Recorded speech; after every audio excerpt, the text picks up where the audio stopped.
En France 24 es momento de hablar de ciencia y tecnología. Soy Valentina Torres Sánchez y es un gusto acompañarlos.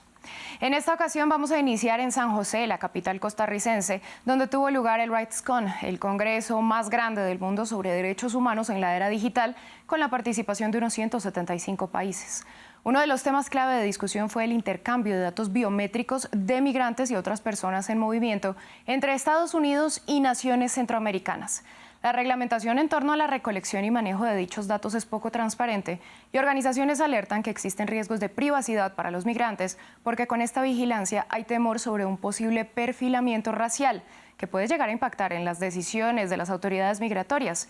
Elmer Rivas, colaborador de France 24, estuvo en el evento y conversó con algunos expertos. Estados Unidos cuenta actualmente con acuerdos con algunos de los países de la región, entre ellos, por ejemplo, México, Guatemala, Honduras, El Salvador, que permite el intercambio internacional o transfronterizo de datos biométricos.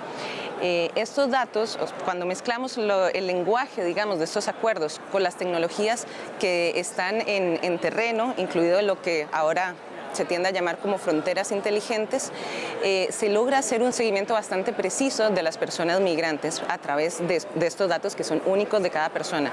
¿Por qué? Porque los sistemas, las tecnologías que se comparten esta información son interoperables y son accesibles a múltiples autoridades a lo largo del camino. Desde 2013, México cuenta con un memorando de cooperación no vinculante con Estados Unidos, mientras que Guatemala, Honduras y El Salvador firmaron un acuerdo similar en 2014.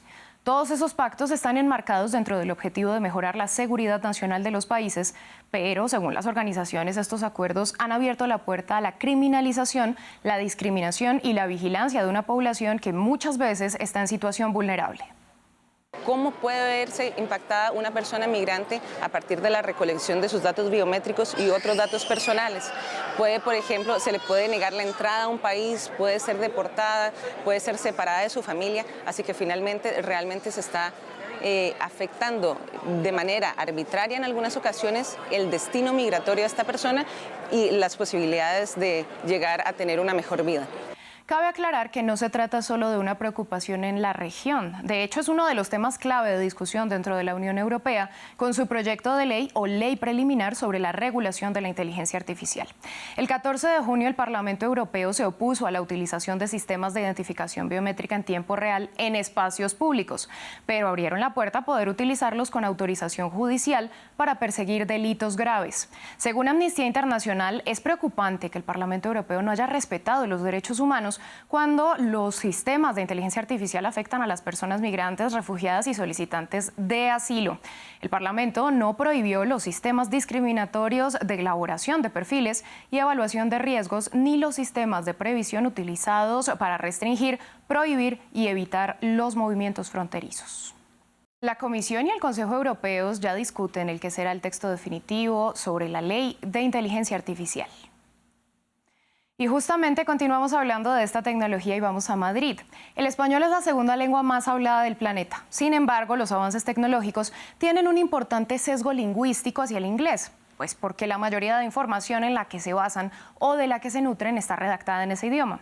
La inteligencia artificial no escapa a este sesgo y es que los modelos de lenguaje que conocemos como ChatGPT han sido entrenados con datos disponibles en la web que están en un 80% en inglés. A la hora de crear contenido en español, en muchos casos se usan modelos genéricos que han sido entrenados en inglés y luego se traducen. Esta traducción puede hacer que se pierda calidad. Es por ello que varias empresas están apostando por entrenar estos modelos de lenguaje que nutren a la inteligencia artificial directamente en español, para así optimizar los resultados cuando se interactúe con ella en este idioma. Una de esas empresas es ClickBrain, basada en Madrid, donde nuestra corresponsal Marina Colorado pudo entrevistar a su fundadora Elena González Blanco.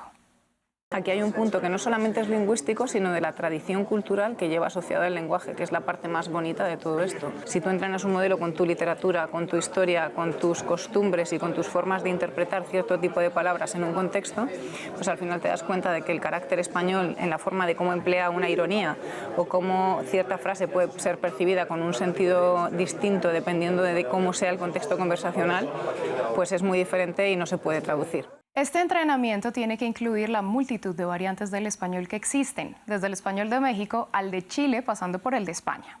Estas diferencias dentro del mismo idioma están involucradas en textos sencillos o en la música, uno de los ámbitos más desafiantes para la inteligencia artificial.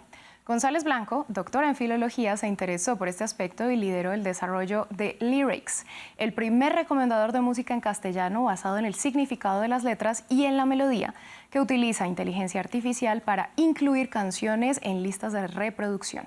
Aquí, de nuevo, la riqueza del español supuso una dificultad más. O sea, palabras como papasito, mamacita o baby no tiene nada que ver en Latinoamérica con España. Entonces, este tipo de cuestiones no las puedes comparar utilizando la misma tecnología, porque incluso nosotros el recomendador de música nos fallaba bastante cuando intentábamos mezclar, y de hecho tuvimos que hacer una parte que es clasificar todas las variantes por variantes lingüísticas también dentro de la propia geografía de donde venía la canción, porque nos hacía cosas rarísimas.